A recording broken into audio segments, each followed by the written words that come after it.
I think I just noticed I was more tired, perhaps less enthusiastic about my work. I think I was facing some signs of burnout, which I'd had before. Looking back on it now and realizing that a lot of addiction comes from childhood traumas and not realizing that I was susceptible to that and then having this easy access to it. I never wanted to leave a marriage, but I had no other option. I had to leave that marriage to protect myself and my children. I didn't realize at the time, but I was coping with alcohol, and that's how I numbed myself when I got home from work. And some nights that was the only way I could get to sleep. Poetry is so emotional and vulnerable and deep. It's allowed me to really just express whatever I'm going through. I was depressed for most of my teen years, early 20s. That darkness can be so overwhelming.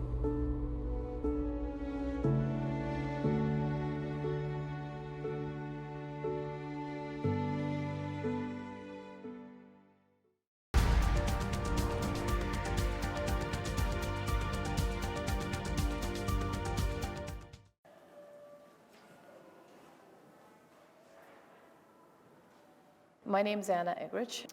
I came to Canada at age 17 on my own. I was born in Bosnia, which at the time was former Yugoslavia.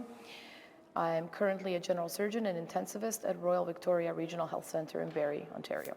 So this blood pressure here, has that been like that? Yeah. The pandemic was quite challenging. When the pandemic started, I was actually in Peru doing a tropical medicine course. I had to get back home quickly as the borders were closing, and I made it with 48 hours to spare.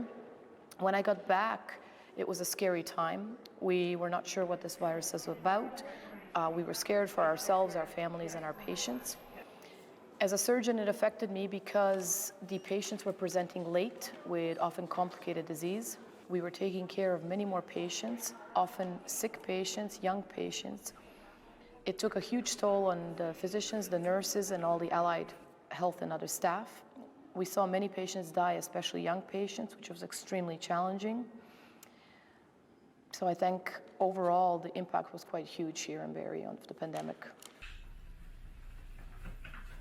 Ever since first day of medical school, I'd been interested in doing international work, and I had started going on some short-term trips prior to the pandemic, but the pandemic was definitely an impetus to sign up with Doctors Without Borders, or MSF, which had been a lifelong dream.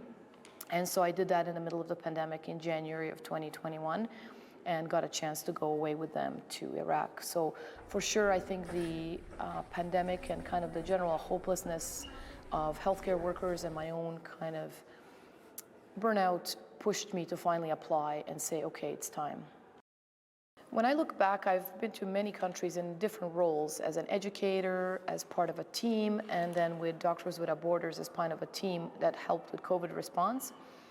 I think some of the hardest things is working with low resources and not being able to do for patients everything we would like to do and everything we can do in Canada. In some of the contexts, patients would die that would survive in Canada, and that was very difficult for me. That would be the hardest thing, not being able to provide all the care that you would like to within the constraints of the resources you have.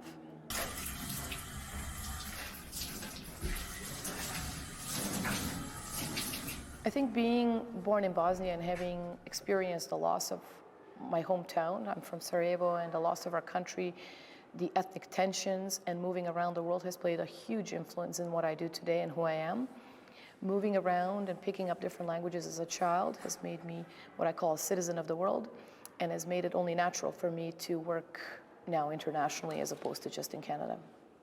I'm very fortunate to be doing something I'm so passionate about that it's such a privilege to do this kind of work that people often ask me, the first question they ask me, are you scared to go to these places? And to be very honest with you, the only thing I'm nervous about is not being prepared enough. I don't think about safety for myself too often.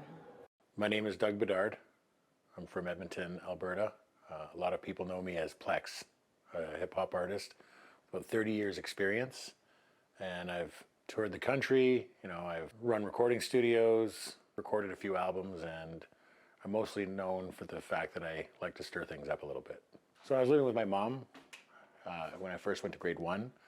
I went to a school called St. Bernadette. It was a Catholic school in the area, and I was the only Indigenous child in my class.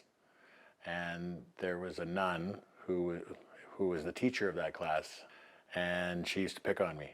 and she would twist my ears a lot. And there was a moment where she twisted my ear using her fingernails and drew blood. There were a lot of moments in my childhood where I would say there was trauma. And, you know, looking back on it now and realizing that a lot of addiction comes from childhood traumas and not realizing that I was susceptible to that.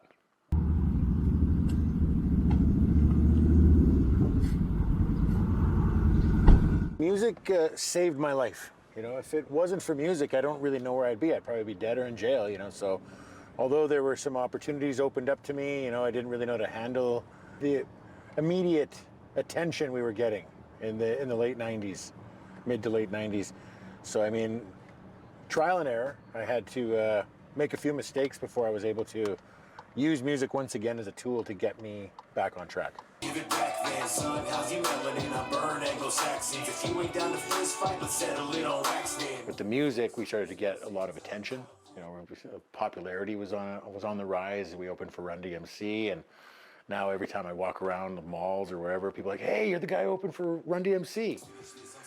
And having that type of access in our lives, you know, with the music, traveling across the country, doing shows in Ottawa, Winnipeg, Vancouver, you know, people are offering you stuff all the time, you know, so I think that, you know, without even realizing it, I created this dependency for drugs and alcohol, kind of chasing that, the early times where it was good. What a good boy. Me? Is that where the dishes go? Wow, I found them. They go in that cupboard. I made a complete decision to just get everything out of my life, all the drugs, all the alcohol, and haven't looked back. You know, even though it was a struggle, especially with me and my wife, you know, she definitely didn't want me to live that life anymore. She worried about me a lot. And then when my kids were born, and my daughter was born in 2010, my son was born in 2011, that was when I realized that it was important, you know, in order to not create an environment that I experienced as a child for my kids, for them to end that cycle, to give them the life, to give them the future that I thought they deserved, it required me to sober up. Just can't pat it and roll it, mark it with an A, put it in the oven for a bright May. My name is Tanisha Thomas, aka Ty the Poetess. I was born 1992. I am the people's poet. I'm Barrie's new poet laureate. I have a beautiful 4-year-old daughter named Aurora, and I'm a single mother. You're my best friend? And you're my best friend. Forever? Yeah. For most of my childhood, I just remember always not being happy, not feeling loved from my mom, from my father, always searching for love in the wrong ways. A lot of mental health issues there, not just with me, but, you know, with my family. And I've had to find a way to kind of still get through life without letting that overpower everything else. When I was 16, I had to live a bit in like a group home and a shelter, and that was actually a better environment for me than being at home. So I am grateful that I was there because it helped me, it gave me the right environment to kind of grow, you know, and yeah, it was a struggle there too, but I learned from it. I'm gonna do a little reading from the book I wrote. Okay? So can I play? No, you're gonna sit with me. You living inside me has made me so much more, so much better. You fixed my broken Poetry is pieces so and made me therapeutic and whole healing again. for me. You're my baby I find like sometimes I power. hold energies in, but when I write it, I can release it. Once it's on that paper, it's not being like stored in me anymore. And poetry is so emotional and vulnerable and deep. This one says, It's allowed me to really just express whatever I'm going through. And it connects with other people. So whether it's healing me or whoever's listening to it, it's healing for all. And luckily I've found a passion that I've been able to, you know, build in. And now I get to help other people write poetry and hopefully get them out of the dark situations like I was in. Okay guys, thank you so much for coming tonight. This is my first open mic, and I am partnered with Live Barrie. So this night is about celebrating. In addition to performing myself locally, I also create platforms for other artists to perform as well. So like I do open mics, I do a show, RIP, Rap is Poetry, and I'm actually paying local artists to take part so that they can also gain some exposure for their talents. In your letter, I could feel you in my heart. I could feel that your sadness. She is taking all the artists from different avenues around the city and bringing us all together and building a stronger community. So it's never about herself, so any event that she puts on, she always puts all the other artists up at the forefront. He said, give me more darkness, meaning more. Tanisha's the Poet Laureate of Barrie. She's the fourth and first Black woman to be the Poet Laureate of Barrie. And instead of making the space about her, she's giving the opportunity for people to come and see themselves shine and see them at that laureate status because she's in the room, giving them the opportunity to think about why poetry reflects value in their life. My name is Hana Wahid. I was born and raised in Pakistan. Now I live in Barrie, Ontario. Growing up, I have wonderful memories. I grew up in a joint family. So I had my grandfather, our family, my uncles and their families. So yeah, but then I got married and I moved here. I had an arranged marriage, so that was not a very, that's the only sad part of my life, whatever happened that time. I never wanted to leave a marriage, but I had no other option. I had to leave that marriage to protect myself and my children. The ex was so abusive that there came a point that me and my kids were struggling financially, emotionally, in terms of not having clothes to wear. Wintertime is coming. Canada is a cold country. What to wear? No mitts, no jackets. A child should not have fear in their eye while growing up. Their eyes should be shining. They should be happy. It's very hard if you're an immigrant and if you're from a different country because you need to understand the culture here. But Canada is a great country. They respect different cultures. They respect your identity. They respect your faith. So I had a very good experience in terms of that. But I cannot deny the fact that, yes, it is different.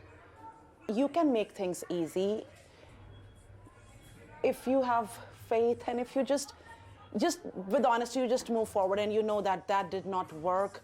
Now I have to move forward in my life. I have 2 young children. I had no idea what to do, but the help I have received here in Canada is amazing. I mean, no words can explain that help. No words can really tell how grateful I feel to be here. The systems that all abused women have to work through in order to find housing and Ontario Works is huge. For immigrant and refugee women, the process is much longer. They may not have identification, and there's language barriers. So the hurdles that those women have to overcome are much greater. I'm Dave Hargraves. I was born and raised in Barrie, Ontario. I live in Victoria Harbour now with Lisa, and I've been a paramedic in the county of Simcoe for a little over 37 years now. And 2 years ago, I was diagnosed with PTSD, post-traumatic stress disorder. Sit. Sit. Good boy. PTSD is when the brain gets hardwired to traumatic events from the past. And when you get stimulated by a trigger, your brain automatically goes back to those events and you have a physiological response from that. For me, it was a combination of years of being a paramedic. And so I was diagnosed with what's called complex PTSD. You can have PTSD from a singular event, and that's called an index event.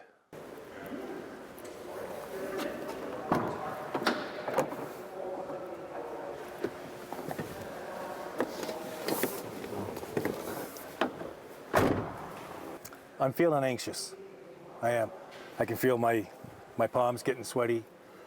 Feel my stomach's got like butterflies in it, but I go back to my grounding techniques that I learned just to manage it, but I wouldn't want to be in here for, an hour.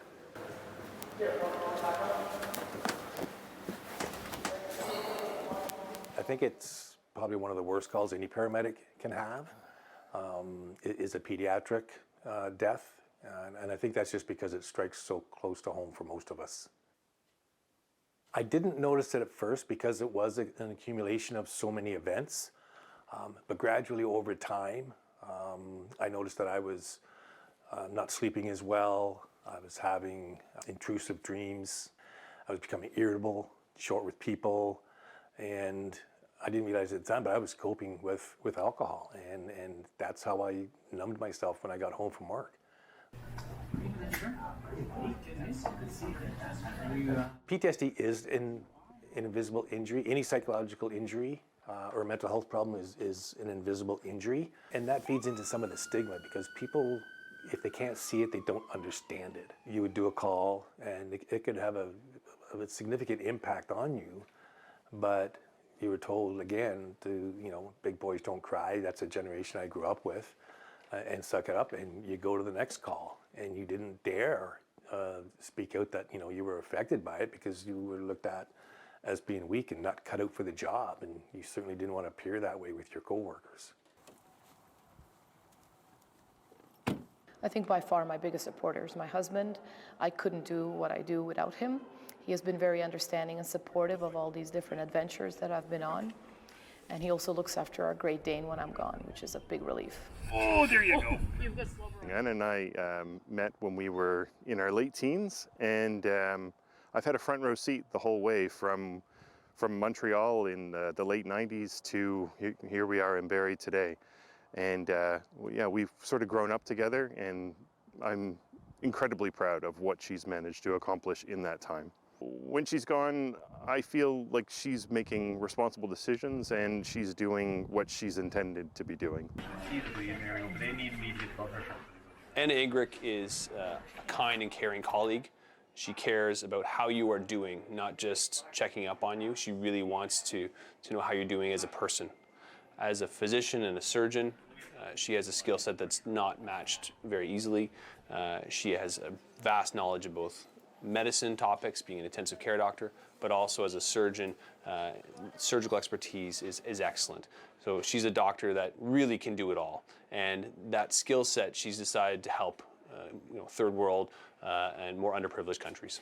You know what? I think creativity in general is important to my life, important to my sobriety, but music is a huge part of that. Let's finish this, I'm sick of this, calling yourself indigenous. Don't even know the differences between eagles and pigeons, kid. Lying about who you are, thriving off of who you know. Captain Lou Albino got me rhyming in the studio. Been known as an artist who calls out BS when I see it. I'm not really afraid to address certain issues that affect Indigenous people.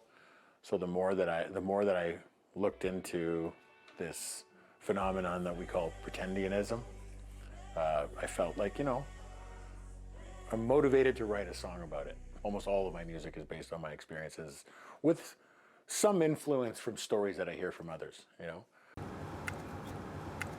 I've tried not to use my indigeneity as a crutch as far as my creativity goes. And in some ways I incorporate it, but I don't want that to be the basis of what I do. So I want to be someone who just creates, and the fact that I'm Indigenous might inspire others to do more with their lives,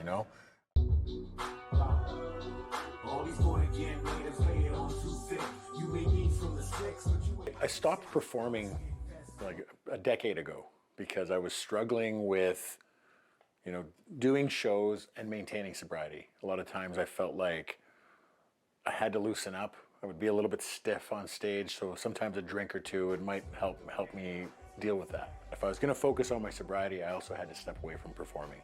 Taking a 10-year break is basically abandoning your fan base. And I've been fortunate that a lot of them have forgiven me for that. In the new year, I will reconnect, probably take on some of the gigs, because it's not for lack of anybody not trying to book me for shows. It's just that I've been reluctant to take them. On November 22nd of last year, this wreath was placed on my head as my wildest dreams became true. I was chosen to be the 4th Poet Laureate for the city of Barrie. It feels amazing to be the Poet Laureate of Barrie, especially I'm the first mom, and I'm the first Black BIPOC individual as well. It feels like an honor, honestly, because, poetry is just something that I love doing, and to be recognized for your actual passion is crazy to me. And it also shows me that God's in my life and that, despite all those hard times, I'm where I'm supposed to be. and I'm going to keep going. And now, especially for my daughter, like I'm the poet laureate, but she's the poet laureate too. So Bearing Fruit, I actually wrote it while I was pregnant. Every day I would just like write little quotes or a page or so, and then towards the end of my pregnancy, I was like, oh my God, I have all these sheets of paper, and it ended up becoming a book. And it's actually me kind of talking to my pregnant belly. So it's kind of like little love letters to my unborn daughter. So this one says, your beating heart has beaten out my feelings of depression. It's now in libraries all across Canada and the US, and it's been really powerful to see how many people are inspired by it or relate to it. It's real. I'm not just talking about pregnancy glow. Like I'm talking about the ups and downs of pregnancy. I was sad because divorce is not part of my culture. So I received a lot of good help here. I received a lot of emotional support, initially financial support too. That helped me moving forward in life. It wasn't easy though. It wasn't easy, but it's worth it where I am right now. So thank you all for coming. My name is... These kind of events should be celebrated all over the world to just raise awareness for women who need help and to empower them and just stand with them and make them feel safe.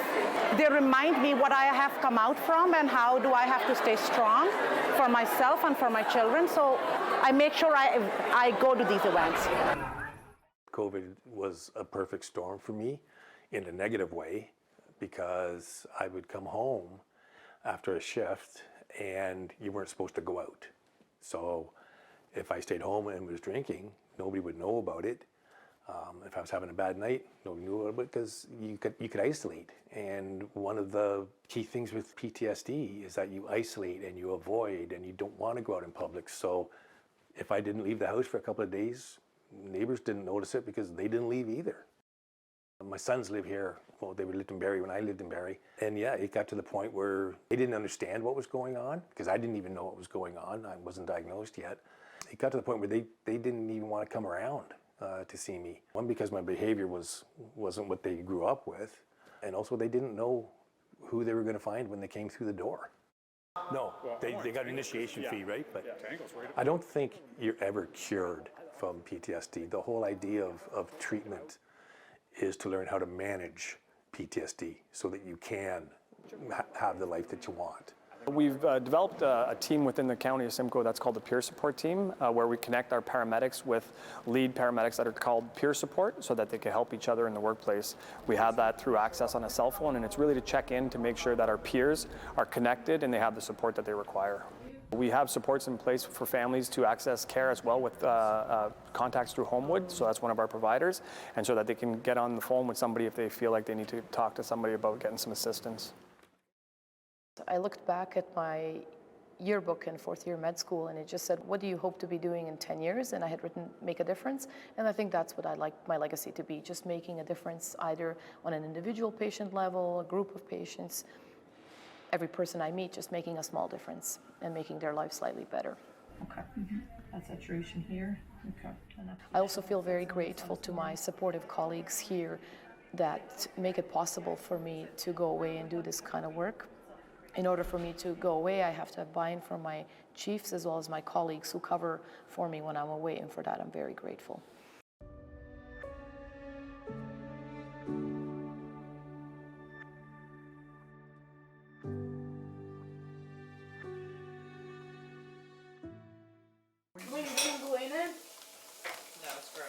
My wife, Jennifer Podemski, she influenced me in a lot of the way that I behave and conduct myself. She's the rock of our family.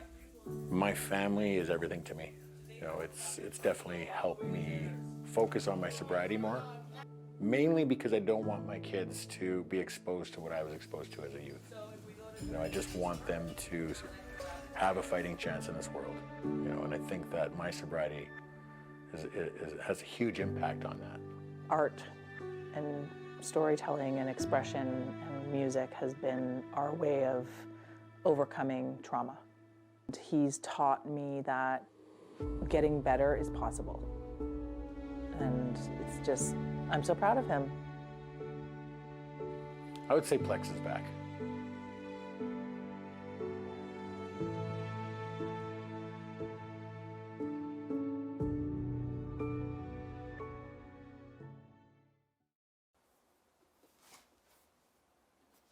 It's definitely a new life for me. I'm just looking forward.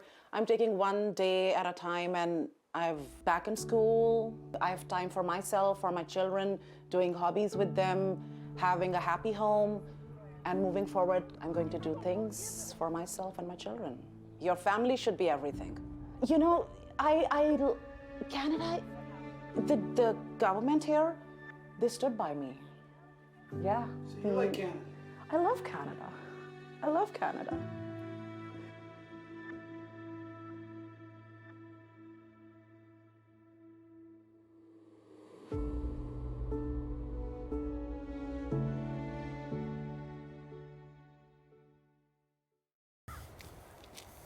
Now, when I look back, you know, how I was before I was diagnosed, I feel incredibly lucky that I had support from my sons, from Lisa, from a few coworkers, friends. I was really lucky.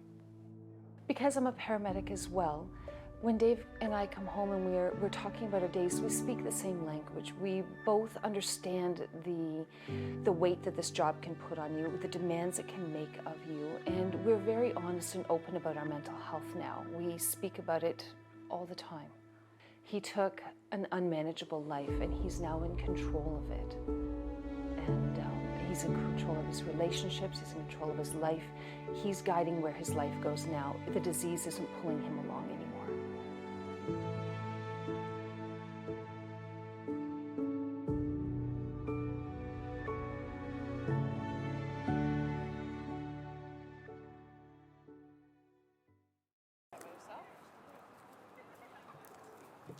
My inspiration is my beautiful 4-year-old, Aurora. She's my superpower, and I tell her that. When I'm down, I look at her and I realize, you know, I have to be strong no matter what. And just seeing her growth and her happiness, you know, really fulfills me, but I also have to do it for me. That darkness can be so overwhelming. But I can say I made it through, and it's bright now. So I'm grateful.